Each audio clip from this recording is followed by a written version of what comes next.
Country music in the UK has changed, and I'm going to show you exactly where, why, and whether if it's going to last.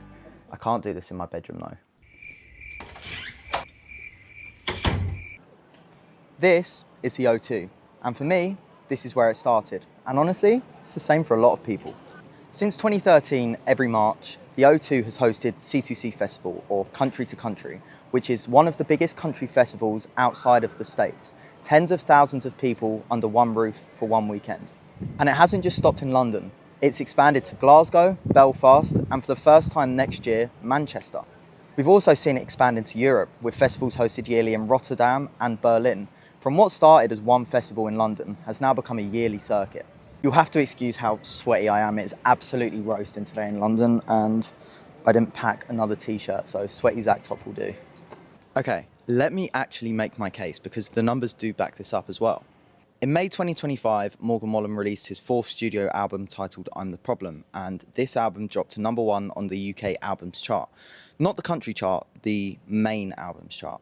As well as this, just last month, Ella Langley had 3 singles in the UK Top 100 charts. This put her joint second out of any artist that was on the list over any genre. And the BPI backs this up too. They claim that country music has just had its biggest annual share of the UK market this century. The audience has shifted too. It used to skew a bit older, but now it's more Gen Z orientated. But forget the charts for a sec, let me take you to a place where this growth is actually evident. Behind me is the O2 Forum in Kentish town, 9 times smaller than the O2 Arena with only 2,300 capacity. However, in some ways, this place tells the story better than the bigger venues. Back in 2018, Brothers Osborne sold this place out. It was, however, their biggest show of the tour and their last one at that. In 2024, Lainey Wilson played 2 nights here, and at the time, she had just won the CMA Entertainer of the Year award. Fast forward a couple years later, and we've had both Riley Green and Tucker Wetmore in recent history selling this place out not only for 1 night, but for 3 nights at that. And that's a shift visible. This was once a ceiling for what a country artist would play over here. Now, it's just a stopgap. But that's just one room. Once you start looking, the evidence is actually there. However, to explain why I care so much, let me rewind the clock a little bit. Now, I got into country music because of this man. This is my dad, driving in the truck. He would be playing country music all the time, along with other genres, but country was the biggest one. He got into country music through his friends Steve, also known as Texas Steve, and Woody. Now, these guys were diehard, so if they wanted to see their favourite artists, chances are they weren't coming over here. Therefore, they would have to resort to flying over to the States or going to CMA Fest in order to see them. But they were still doing everything over here they could too. All the concerts, country nights, you name it, they were probably there. And it's almost like in their friend group, there's now a second generation emerging. Me and Woody's son Ben are best friends. We'll talk country music all the time, go to gigs.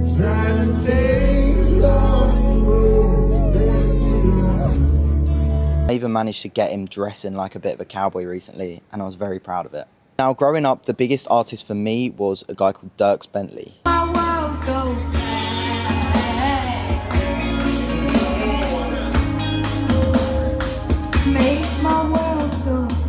Another big name that I loved back in the day was Lindsay Ell. If you don't know who Lindsay Ell is, she is a fantastic guitar player. She used to have quite a big solo career. She now does more guitar for Shania Twain. I was very happy the time that I met her, and she even reposted it back in the day. I was like a kid on Christmas. You can't really see it too well, but behind me is the Roundhouse in Camden.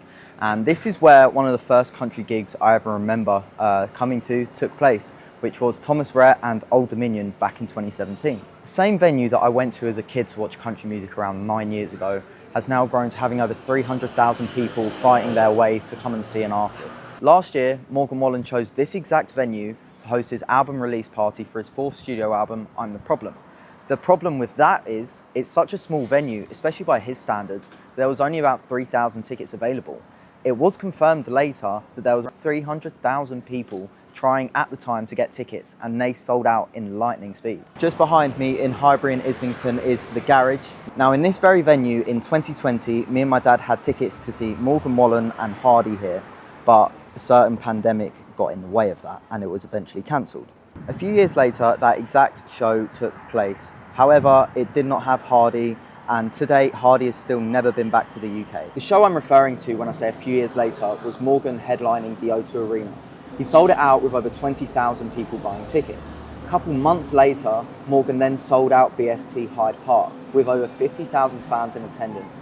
This became the country's largest country concert. If you want to know how fast this is moving, this is evidence. However, after COVID, I had a real spur of interest and motivation in the genre. So I would be going to C2C for the full days rather than just sticking around for the headliners. I would be making an effort to go to more gigs and listen to more country music, and it scaled from there. Now, rather than the argument of country music getting bigger in the UK, there's no argument that it has. I feel like it's more kind of in a position where it's taking shape. Let me explain. Okay, I was just around the corner editing this video and there was something about Hyde Park that I wanted to mention, so I thought I'd kind of have it in the background whilst I discuss this. This time in 5 days, tens of thousands of people from all around the world really will flock here to see Garth Brooks, one of country music's most legendary names. Now, looking at his tour dates that he has for the rest of the year, well, he is playing nowhere else apart from London. What he's done recently, he headlined a festival for 2 nights and played at the F1 back in October. And for him to choose the UK compared to the States or even around the world, it just goes to show how big of a country music moment that we're currently having. And is this moment here to stay? Who knows? But I do bloody love it. Roll it on. The way people find and enter the genre now compared to, let's say, 5 years ago is totally different. 5 years ago, it could have been through a random song you found or from a family member or a mate. Now a lot of it is coming through on social media. TikTok's a big one, and the aesthetic of country music is how people are starting to get more into the genre, and it's almost becoming more of a look rather than just a sound. And look, I'm not above it. I mean, I literally have my boots on right now and it's 35 degrees. My dad said, just put some shorts on, but I'm like, no, I'm committed to the part. However, it is important to say where this growth is coming from. Another part of this growth is coming from the nightlife side of things. So let me take you to somewhere where you can experience this. I'm here in Highgate, North London, and just the other side of the road to me is the Dukes of Highgate. Now, the Dukes of Highgate up until 2020 was a craft beer pub. However, in 2020, someone bought the pub and it turned into London's first honky tonk.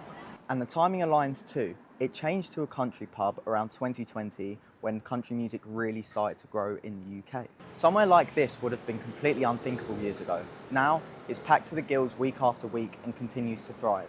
And as they put it, it's cheaper than flying to Nashville. Speaking of Nashville... Okay, I was supposed to do a really cool transition there, but my mic didn't work when I went to record at Lil Nashville, which has now become my favourite place. If you want to go somewhere for a bit of line dancing or as close to a honky-tonk experience as you can to Nashville, then that's definitely your place. Having a place like Little Nashville in London a couple of years ago would have been completely unthought of, and this place is now booming week after week. Like, there is normally a queue out the door to get in. But that is just one half of the story. Now, touching back on concerts, it's evident that that has scaled too. It kind of started with Morgan's Hyde Park appearance, then you had Zach Bryan playing 2 nights at Hyde Park, you had Post Malone at Tottenham Stadium last year, you've just had Zach Bryan at Tottenham Stadium last week, and we're gearing up for the biggest country run an artist has ever had over here, with Luke Combs playing 3 nights at Wembley Stadium in a couple of weeks. However, recently I went to a concert that I'm about to touch on, but being at this gig made me realise that there is a totally different scene out there, and maybe there isn't just strictly one country scene, there are multiple in one lane. Let me take you to where this happened. This is the Royal Albert Hall, and I've seen some incredible shows here throughout the years. But just the other day, I was here seeing Jason Isbell, and that was one of the most incredible concerts I've ever been to. However, when I was there, I noticed some pretty good observations. Number one, there was definitely not a lot of people my age or maybe younger. It was definitely more of an older audience. I would say between 40 and maybe mid-50s, even older. I saw a lot of an older crowd. Now, that is great that they're still coming to live music and enjoying shows like this, but it also shows a very different dynamic to what we see at more mainstream concerts nowadays, or of newer artists, especially more in the kind of pop country lane, more than traditional. Another thing I noticed is that there wasn't many cowboy boots or hats or pearl snap shirts. I did feel quite overdressed for the occasion. There was a lot of dark denim and leather jackets and trucker jackets. Maybe that appeals more to the Americana side. A lot of the craze is cowboy boots and cowboy hats, of course. People really dress up for the occasion, something that I didn't really notice here. Based on this, I've come to the conclusion that the UK country scene is just a bit of an umbrella term. There are at least two different lanes, and well, these are the two biggest distinctions. You have your younger, more rowdy and online first audience that's there to enjoy themselves with their friends, party, drink, etc.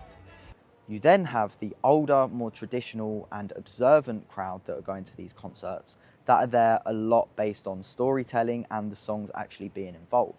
Which one is best? Well, you can't really answer which one is best.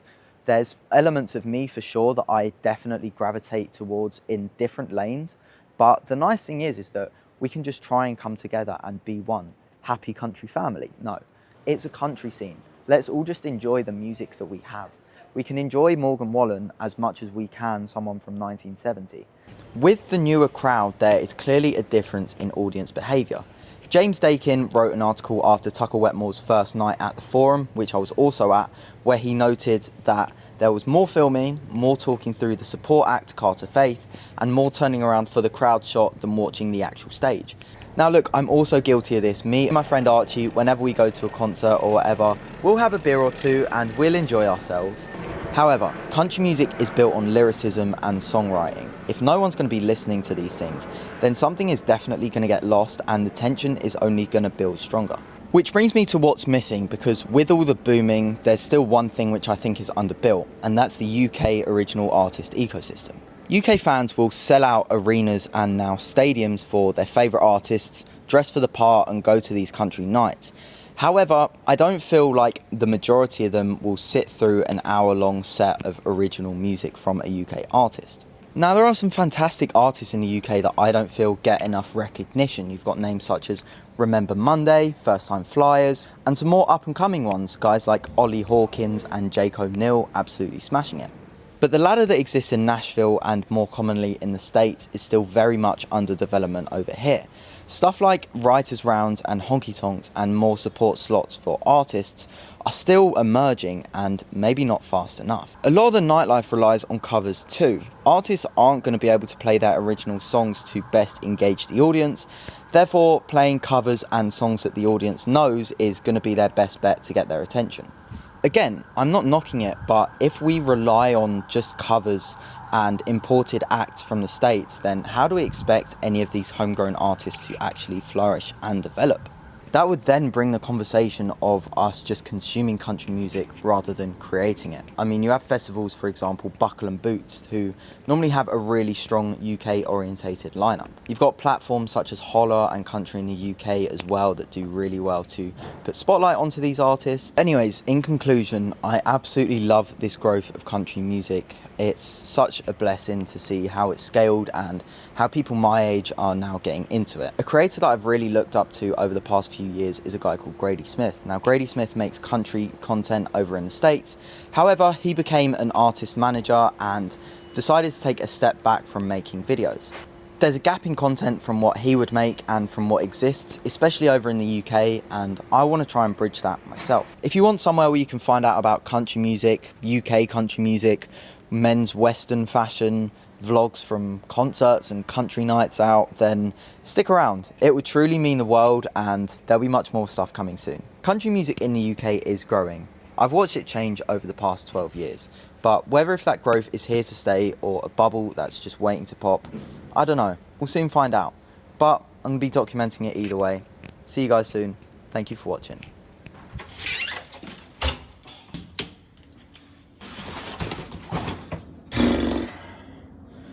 21,000 steps and 7 hours later, I'm finally back home. These boots ain't for walking. If you guys made it this far, thank you from the bottom of my heart. It was pretty fun putting this together and there'll be more soon. If you guys have any recommendations on stuff you'd like me to cover, please do let me know in the comments below. I'll see you guys really soon.